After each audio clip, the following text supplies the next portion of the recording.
Hello everyone, आप सभी को स्वागत करते हैं द नॉलेज विद प्रेमचंद पर। आज के लेक्चर में हम लोग देखेंगे समास को। ठीक है, ये बहुत ही कॉम्प्लेक्स टॉपिक है।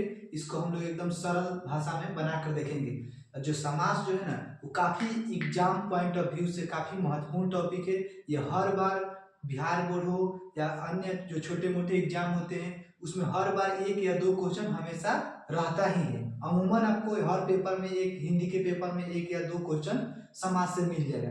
ठीक है, तो आइए हम लोग देखते हैं कि समास क्या होता है और समास के कितने प्रकार होते हैं। ठीक है, इससे हम लोग ट्रिकली अपने जुबान पर हम लोग फिट कर लेंगे। ठीक है, तो देखते हैं सबसे पहले क्या है कि समास क्या है। तो दो या दो से अधिक सार्थक शब्द के मेल से बने शब्द क्या कहलाते हैं? समास कहलाते हैं। जो शब्द होगा, कौन सा शब्द होगा? उस शब्द सार्थक शब्द होगा। सार्थक शब्द का मतलब क्या होता है? ऐसा शब्द जिसका कोई क्या हो, अर्थ निकले, वैसे शब्द को कहते हैं सार्थक शब्द। तो समास का होगा दो या दो से अधिक सार्थक शब्दों के मेल से बने नए शब्द को क्या कहते हैं? समास कहते हैं। जैसे में क्या है, चिड़ी मार, तो चिड़िया को मारने वाला। तो इस जो कॉम्प्लेक्स सेंटेंस है उसको एक सेंटेंस में हम लोग बना देगा कि चिड़ी मार को मतलब चिड़िया को मारने वाला। ठीक है, तो अब उसके बाद हम लोग देखेंगे कि समास कितने प्रकार के होते हैं। तो समास के कितना प्रकार होता है? समास के 6 प्रकार होता है। कितना प्रकार होता है? 6 प्रकार होता है। पहले का है का अव्ययी भाव, दूसरा का है का तत्पुरुष, तीसरा का है कर्मधारय, चौथा द्विगु समास, उसके बाद द्वंद्व समास, उसके बाद बहुव्रीहि समास।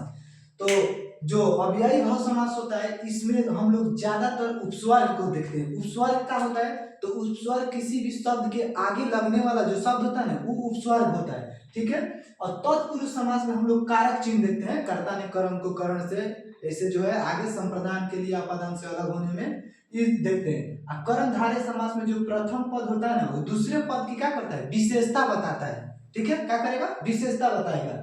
और जो द्विगु समास होता है उसमें प्रथम पद क्या होगा? संख्यावाचक होगा।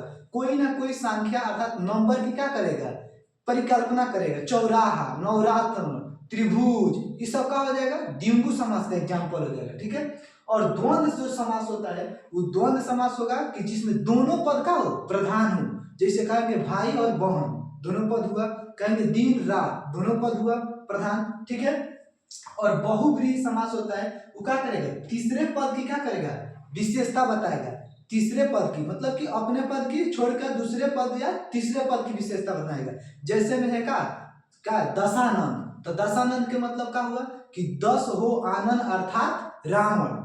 ठीक है, तो ये दूसरे दशानंद कहने का मतलब क्या होगा? जिसका 10 का हो, सिर हो। ठीक है, तो ये पद छोड़ के क्या कर रहा है? तीसरे पद की विशेषता बना रहा है, तो उसे क्या कहेंगे?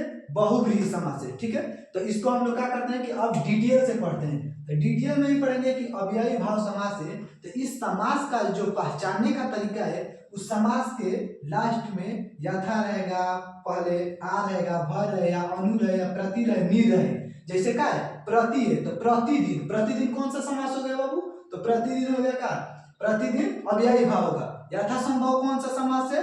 तो यथासंभव कौन सा समास है? अव्ययी भाव समास है। ठीक है, इसके बाद है तत्पुरुष समास। तो तत्पुरुष समास में तो हम लोग पहले ही देख लिए हैं कि इसमें कारक चिन्ह को देखना है। कारक चिन्ह क्या होता है? तो का होगा, की होगा, के लिए होगा, में होगा या पर होगा और से होगा। ठीक है, तो जैसे है कि क्या चिड़ी मार, तो क्या है कि चिड़िया को मारने वाला। ठीक है, चिड़िया को मारने वाला। तो ये क्या होगा? ये कौन सा समास होगा? तत्पुरुष। रोग मुक्त, रोग मुक्त के मतलब रोग से मुक्त। तो यहाँ पर क्या आ रहा है? से आ रहा है। तो से किसका एग्जांपल है? कारक का। ठीक है, कारक का एग्जांपल है। और इसके बाद कर्मधारय। कर्मधारय समास में है जो के समान, जैसे महापुरुष है, चरण कमल। चरण किसके समान है? कमल के समान है। तो इस जो समास है का कर्मधारय में क्या आएगा कि है जो के समान। और द्विगु समास में क्या आएगा? तो द्विगु समास में हम लोग पहले पढ़ लिए कि प्रथम पद क्या होगा? संख्यावाचक होगा। क्या होगा? संख्या का नाम अर्थात नंबर का बात करेगा कोई। जैसे क्या है? दोपहर, तो क्या है? दो का है? संख्या है। तिरंगा, तिरंगा में कितना कलर है? 3। ठीक है, नवरात्र, नवरात्र के मतलब 9 अर्थात 9 दिन। ठीक है, और द्वंद्व जो समास होगा, तो द्वंद्व समास में क्या होगा? दोनों पद क्या होगा? प्रधान होगा। तो दोनों पद प्रधान होगा तो क्या होगा? भाई बहन कौन सा समास है? तो द्वंद्व समास है। नदी नाला कौन सा समास है? तो क्या है? नदी और नाला द्वंद्व समास है। दिन रात कौन सा समास है?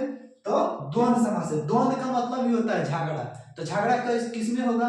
तो दो ऐसे विचारधारा के व्यक्ति जिनका विचार का हो आपस में ना मिलता हो तो क्या होगा? वहां झगड़े ना होगा, वहां वहां क्या होगा? द्वंद्व ना होगा। तो ये क्या है? दिन हो गया, ठीक है, रात हो गया। तो दिन अलग चीज होता है, दिन में क्या होता है? उजला रहता है, रात में क्या होता है? डार्क रहता है, अर्थात अंधेरा रहता है। तो ये दोनों क्या हो गया? अलग अलग हो गया। तो यहाँ क्या होगा? द्वंद्व ना होगा। एक तो ये ट्रिक हो गया हम लोग के लिए, ठीक है। अगर खाली बात कर दीजिए कि दिनों दिन, दिनों दिन बताओ कौन सा समास है? तो दिनों दिन कौन सा समास हो जाएगा? ये दोनों पद क्या हो गया? सेम नहीं हो गया, एक समान हो गया। तो एक समान ही जब हो जाएगा तो ये किस में आ जाएगा? अव्ययी भाव में आ जाएगा। किस में आ जाएगा?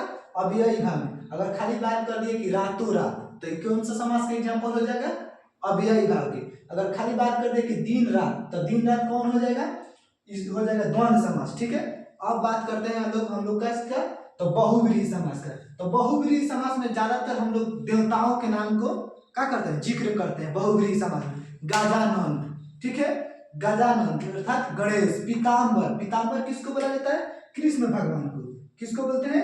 कृष्ण भगवान को क्या बोलते हैं? पीताम्बर बोलते हैं। चक्रपाणि मतलब कि चक्र को का हाथ में चक्रपाणि जो धारण की रहती है सरस्वती जी। और दशानंद, दशानंद के मतलब क्या हुआ? रावण, ठीक है, रावण होगा दशानंद, ठीक है। गजाधर किसके एग्जाम्पल है? तो बहुव्रीहि समास के एग्जाम्पल है, ठीक है। तो आई होप, हम आशा करते हैं कि आप लोग को ये कम समय में जो लेक्चर हम डिलीवर कर रहे हैं ये काफी पसंद आया होगा। इसके बाद हम लोग नेक्स्ट लेक्चर संधि पर आएंगे।